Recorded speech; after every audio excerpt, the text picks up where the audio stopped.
Hi friends, welcome to my channel. बहुत बहुत स्वागत है आप सभी का। तो फ्रेंड्स, आज हम 46 साइज के लिए कटोरी ब्लाउज की कटिंग यहाँ पर कर रहे हैं। हम पेपर कटिंग कर रहे हैं।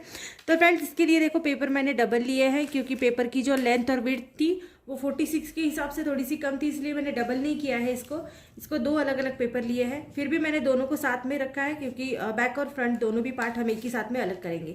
तो फ्रेंड्स, इसको अच्छे से आपको रखना है। और अब सबसे पहले 46 साइज के लिए आपके ब्लाउज की जितनी भी आपके ब्लाउज की हाइट है उसमें आपको 1 इंच एक्स्ट्रा मिला कर लेना है। सपोज 14 है तो 15 लेना है, 15 है तो 16 लेना है। ठीक है, तो यहाँ पर हम इस तरह से हाइट के लिए मार्क लगाएंगे। 15.5 पूरी हाइट है, तो मैं यहाँ पर 16.5 इंच ले रही हूँ। ठीक है, आपके हाइट के ऊपर डिपेंड करता है आपकी हाइट कितनी है। जरा कम ज़्यादा आप अपने हिसाब से लीजिएगा। जितनी भी आपके ब्लाउज की परफेक्ट आती है उससे आपको 1 इंच एक्स्ट्रा लेना है। तो देखो मैंने यहाँ पर 16.5 इंच लिया है। अब हम यहाँ पर गले की चौड़ाई को लेंगे। तो गले की चौड़ाई 46 साइज के लिए मैं ले रही हूँ यहाँ पर 3 इंच। शोल्डर पट्टी की चौड़ाई जो है वो ले रही हूँ 3 पॉइंट, और टू जो लाइन्स होती है इसको हम 3.25 इंच बोलते हैं। ठीक है, तो इतनी मैं ले रही हूँ 3.2 इंचेस। इसके बाद आर्म होल का नाप लेंगे 6.5 इंच के लिए 6.5 इंच। और अब आर्म होल का जो हमने निशान लगाया है इस निशान को इस तरह से हम सीधा कर देंगे। यहाँ से भी हम इस तरह से सीधा कर देंगे। अब देखो 46 का हमको 4th भाग लेना है, मतलब चौथा भाग लेना है। ठीक है, तो यहाँ पर 11.5 इंच का मार्जिन होता है। मैं 11.5 इंच के ऊपर एक मार्क लगा देती हूँ। ठीक है, 46 का 4th भाग हम ले रहे हैं, तो यहाँ मैं ले रही हूँ 11.5 इंच 11.5 इंच के लिए। और इसके अंदर हम एक ये 1.5 या 2 इंच तक एक्स्ट्रा मार्जिन रख सकते हैं। तो मैं यहाँ पर रख रही हूँ 2 इंच के लिए मार्जिन। तो ये हो गया 11.5, 12.5 और 13.5 इंच। 2 इंच का मार्जिन एक्स्ट्रा रख रही हूँ। आप चाहे तो 1.5 इंच रख सकते हैं। यहाँ पर हमने 13.5 इंच लिया है। अब आपको नीचे की साइड में कमर का 4th भाग गिनना है। कमर का 4th भाग प्लस 2 इंच, जैसे आपने ऊपर एक्स्ट्रा लिया है, आपने अगर ऊपर 1.5 इंच लिया है तो नीचे भी 1.5 लेना है। तो यहाँ पर कमर का चौथा भाग प्लस 1.5 इंच 2 इंच इस तरह से मिलाने से एक अच्छा ट्रिक ये है कि जैसे आपने ऊपर यहाँ पर 11.5 इंच के लिए लिया है, 13.5 इंच के लिए लिया है, तो नीचे हम 1 इंच कम करके लेंगे, 12.5 इंच के ऊपर मार्क करेंगे। 1 इंच एक्स्ट्रा कम लेना है आपको। क्या है कि हमारा जो कमर का हिस्सा होता है हमारी चेस्ट साइज से कम होता है, तो इसीलिए यहाँ पर हम कम लेंगे। अब इस वाली साइड को भी जोड़ देना है। अब इसे यहाँ से हम मिलाते हुए चलेंगे। देखो इस तरह तिरछा आपको लेना है। इसके बाद हम बेल्ट की साइड को नापेंगे। अब बेल्ट की साइड को मैं यहाँ से नाप रही हूँ 3 इंच के लिए, 3 इंच के लिए, और दूसरी साइड से मैं नाप रही हूँ इसको 4 इंच, मतलब 4 इंच के लिए। 2 निशान मैंने लगाए, एक वापस 3 इंच के ऊपर भी लगा देंगे। तो यहाँ जो 3 इंच के ऊपर आपने निशान लगाए हैं ये दोनों भी निशान हमको पहले सीधे जोड़ने हैं। इस तरह से यहाँ तक सीधा जोड़ेंगे। इसके बाद बेल्ट का आकार देंगे। आकार देने के लिए इसी के ऊपर टेप को इस तरह से रखना है। 4 इंच के ऊपर एक निशान लगाएंगे और यहाँ से इस तरह से गोलाई देंगे। ये जो हमारा 4 इंच का निशान था इसके ऊपर से इस तरह से गोलाई देके बेल्ट का आकार यहाँ पर क्रिएट करेंगे। अब फ्रेंड्स, हम आगे के गले के लिए निशान लगाएंगे। फ्रंट बैक दोनों भी हम एक ही साथ में ले रहे हैं, तो यहीं पर आगे और पीछे दोनों साइड्स की मार्किंग होगी। तो आगे का गला मैं यहाँ पर रख रही हूँ 7 इंच। यहाँ से भी 3 इंच के लिए अच्छे से मार्क कर देना है। कभी कभी यहाँ पर थोड़ा सा कम ज़्यादा हो जाता है। अब फ्रेंड्स, इस वाली साइड को आपको इस तरह से जोड़ना है। यहाँ पर आप कोई भी आकार दे सकते हैं गले का। मैं यहाँ पर रेगुलर जो गोल आकार है वो दे रही हूँ। तो इस तरह से 1 इंच अंदर गिनते हुए मैंने यहाँ पर गोल आकार दे दिया। अब फ्रेंड्स, आर्म होल का भी आकार यहीं पर लगा देंगे।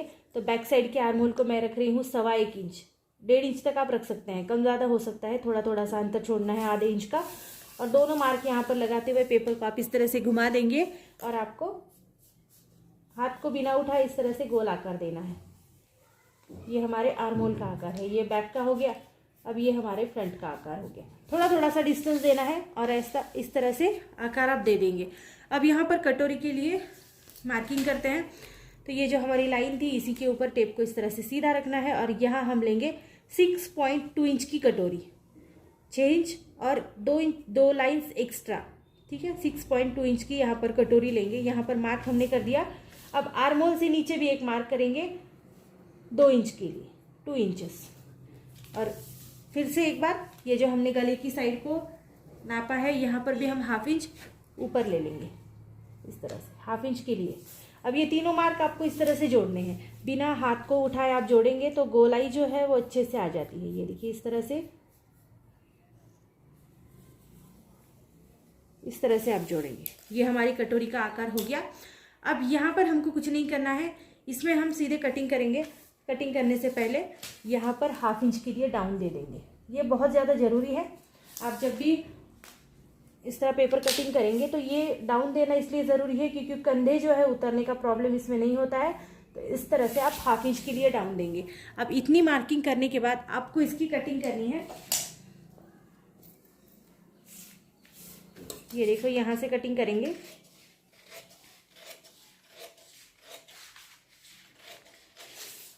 अभी मैंने बेल्ट पार्ट को कट नहीं किया है क्योंकि मैं बैक साइड को पहले अलग हटा देती हूँ, इसके बाद हम फ्रंट साइड की कटिंग करेंगे। बैक साइड का जो भी आपका आर्म होल होगा उसको भी आपको कट कर लेना है।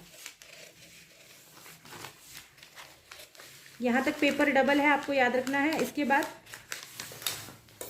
ये जो हमने डाउन दिया है इसको भी हम यहाँ तक कट कर देंगे। अब देखो इस तरह से आपका पेपर अभी भी डबल है।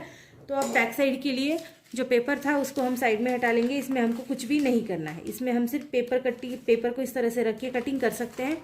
ये देखो ये 2 भाग हो गए। अब हमको फ्रंट साइड के लिए कटिंग करनी है। अब सबसे पहले हम बेल्ट साइड जो है हमारी इसको अलग कर लेंगे। अब जो भी आर्म होल था हमारा फ्रंट साइड का इसको भी हटा देंगे।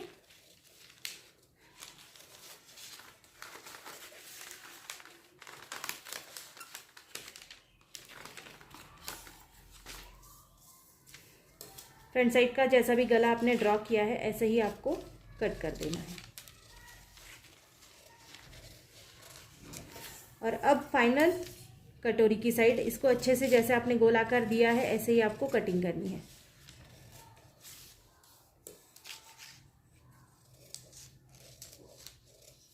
ये देखिए इस तरह से।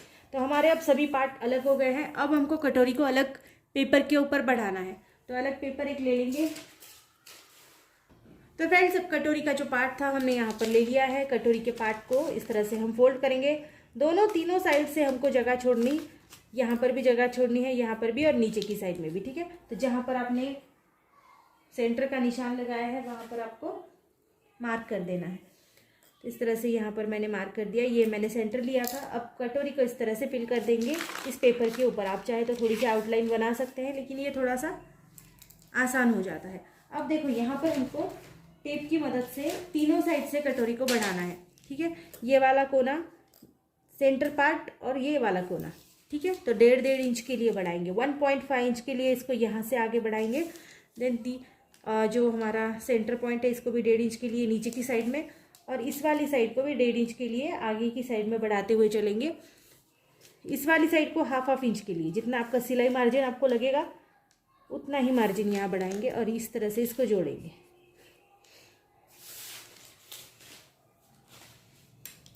अब ये सभी पार्ट को हम इस तरह से जोड़ देंगे।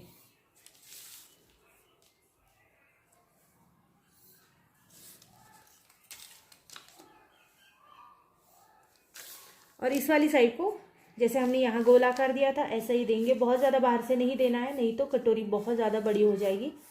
इस तरह से, ठीक है। तो ये हमारी कटोरी यहाँ पर बढ़ गई है। अब इसको कटिंग करेंगे जैसे भी हमने इसकी मार्किंग करी है। तो देखो फ्रेंड्स इस तरह से हमारी सभी पार्ट के लिए यहाँ पर कटिंग हो गई है। और स्लीव्स के लिए मैंने बहुत से वीडियोस डाले हैं। आपको शॉर्ट स्लीव्स चाहिए, लॉन्ग स्लीव्स चाहिए, सभी साइज़ के स्लीव्स के लिए मैंने वीडियो अलग से बना रखी है। तो आप वहाँ पर जाकर विजिट कर सकते हैं एक बार। और मैंने पैटर्न्स भी बहुत ईजी से आपको वहाँ पर बताए हुए हैं। तो फ्रेंड्स एक बार ज़रूर आप विजिट कर लेना। और हमने आज बनाई है 46 साइज़ के लिए कटोरी ब्लाउज़ की कटिंग। तो फ्रेंड्स अगर आपको यही कटिंग ब्लाउज़ के ऊपर कैसे करनी है वो अगर आपको चाहिए तो आप मुझे एक बार ज़रूर कमेंट करके पूछिएगा। मैं आपको पेपर कटिंग को ब्लाउज़ के ऊपर रख कर कटिंग कैसे करनी है वो भी बता दूंगी। सो फ्रेंड्स वीडियो पसंद आती है तो चैनल को लाइक शेयर सब्सक्राइब ज़रूर कर देना। So thank you friends video को पूरा देखने के लिए। Thank you so much.